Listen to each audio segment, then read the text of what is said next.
मराठी आणि मॉरिशस या दोन्ही प्रदेशांमधील मैत्रीचे नाते पिढ्यानपिढ्यांचे असून समुद्रापार राहूनही येथील मराठी जनसमुदायाने आपली सांस्कृतिक नाळ अतिशय अभिमानाने जपली आहे, असे गौरवोद्गार भाजपा महाराष्ट्र प्रदेश अध्यक्ष रवींद्र चव्हाण यांनी मॉरिशस येथे काढले.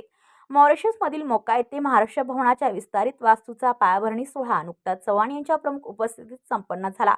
महाराष्ट्राचे मुख्यमंत्री देवेंद्र फडणवीस यांच्या पुढाकाराने महाराष्ट्र भवन वास्तूच्या विस्तारासाठी 8 कोटी रुपयांचा निधी मिळाला असल्याबद्दल उपस्थितांनी कृतज्ञता व्यक्त केली.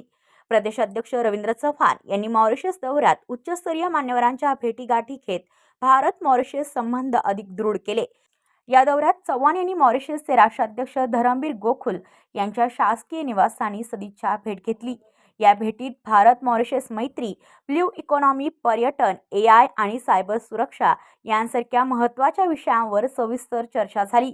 मॉरिशस हा भारताचा लहान भाऊ आहे असे सांगत राष्ट्राध्यक्षांनी भारताचे पंतप्रधान नरेंद्र मोदी आणि मुख्यमंत्री देवेंद्र फडणवीस यांच्या कार्याचे कौतुक केले. तसेच भारताने दिलेल्या सहकार्याबद्दल त्यांनी कृतज्ञता व्यक्त केली. त्याचबरोबर मॉरिशसचे परराष्ट्र मंत्री धनंजय रामफुल, IT व इनोव्हेशन मंत्री डॉक्टर अविनाश रामतोहुल आणि कला व सांस्कृतिक मंत्री महेंद्र गोंदिया यांच्यासोबत महत्त्वपूर्ण बैठका पार पडल्या. डॉक्टर रामतोहुल यांनी फर्ग्युसन कॉलेजमधील त्यांच्या शिक्षणाच्या आठवणी सांगत कृत्रिम बुद्धिमत्तेवर त्यांनी लिहिलेले पुस्तक भेट दिले. महाराष्ट्रातील रेशनिंग व्यवस्थेत GPS तंत्रज्ञानाद्वारे पारदर्शकता आणण्याच्या निर्णयांचे त्यांनी विशेष कौतुक केले. तसेच मॉरिशसला आफ्रिकेसाठी AI क्षेत्राचे प्रवेशद्वार बनवण्यासाठी भारताचे सहकार्य आवश्यक असल्याचे त्यांनी नमूद केले. याचबरोबर सांस्कृतिक देवाणघेवाण, वाचनालय, जागरी नृत्याचे युनेस्को नामांकन यांसारख्या विषयांवरही सकारात्मक चर्चा झाली. या दौऱ्याचा विशेष ठळक भाग म्हणजे मोका येथे महाराष्ट्र भवन विस्तारित वास्तूचा शिलान्यास सोहळा.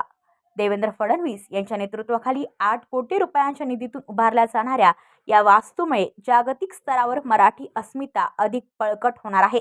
या वास्तूतील सभागृहाला स्वातंत्र्यवीर सावरकर यांचे नाव देण्यास स्थानिक समाजाने उत्स्फूर्त प्रतिसाद दिला.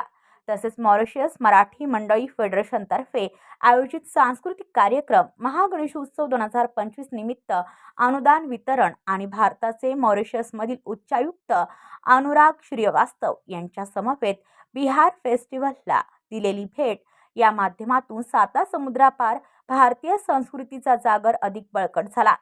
या सर्व घडामोडींमुळे महाराष्ट्र मॉरिशस स्नेहबंधाचा नवा अध्याय लिहिला जात असल्याचा ठाम विश्वास व्यक्त करण्यात आला. मॉरिशसमधील खासदार अरविंद बाबाजी, मॉरिशस मराठी मंडळी फेडरेशनचे मुख्य धर्मगुरू गुरुजी संताराम राजू, मॉरिशस मराठी मंडळी फेडरेशनचे अध्यक्ष Balraj Naru, Mauritius Marathi cultural central ट्रस्टचे अध्यक्ष धनीराव भिवाजी, मॉरिशसमधील मराठी स्पीकिंग युनियनचे अध्यक्ष भालचंद्र गोविंद अशा अनेक उच्चपदस्थ मराठी मंडळींशी दौऱ्याच्या निमित्ताने विविध विषयांवर रवींद्र चव्हाण यांनी चर्चा केली.